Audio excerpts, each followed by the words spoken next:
Me and my group have decided to script off of Hansel and Gretel, and I am doing the design a set.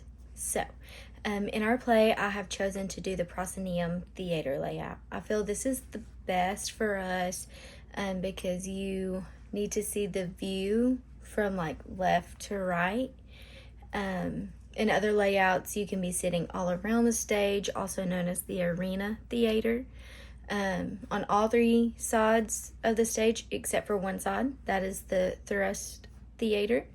And then you can just be in front of the stage, which is the proscenium theater.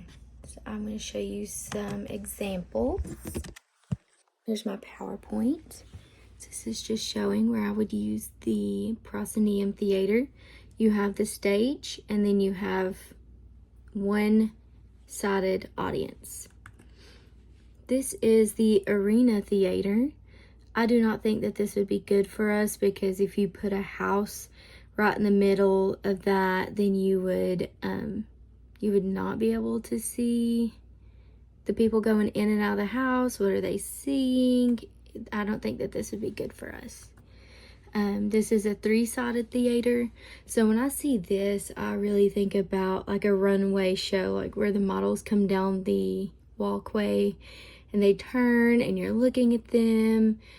But I don't think that that's what we would need in our case. If you put a house or woods right there, you'd have to walk back to see what's going on. You would see one side of it. So you'd either see the back side or the front side. So that's why I chose the proscenium. So there are some certain props that I would use on stage.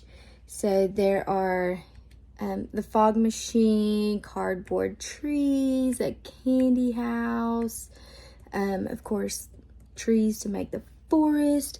In the script, Jennifer had written that it was dark and foggy in this forest. So that's why I chose to do the fog machine. I'll show you some examples of that. So there's like a little angel right there in the middle, but this is the only picture I could find. So you see how the fog is only like really around the feet?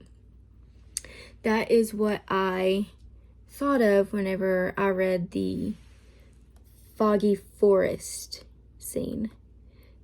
We would of course have the cardboard trees, make it look like they're in the forest. Okay, so this is the candy house that they walk up to.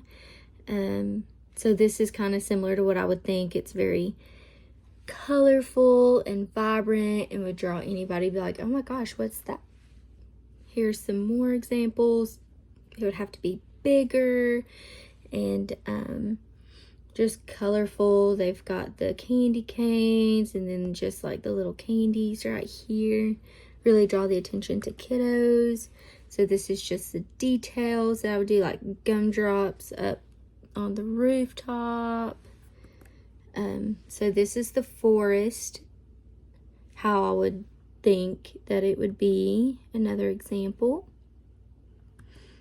So this is the candy house that I think that they would come upon with the witch. This is the kiddos walking through the forest, and then they come upon the candy house. They're so hungry and they've been walking and they just need a place to rest. So this is what I would think for the kitchen scene, where they're in the kitchen. You know, there's some cake and there's muffins and all kinds of goodies in here that they can eat on. Just like another example, they've got some chicken, some good food. And then I did draw a set. So in our script, the children, they're walking in the woods and they come upon a candy house. They go into the house and eat and keep shelter until they see other children there.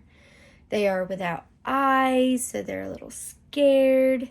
So when they see this, they turn around and then they see the candy witch sitting behind the counter.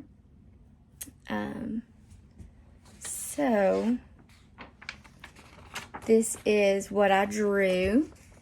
It's kind of like they're walking through the forest, and then through the trees, they see a candy house.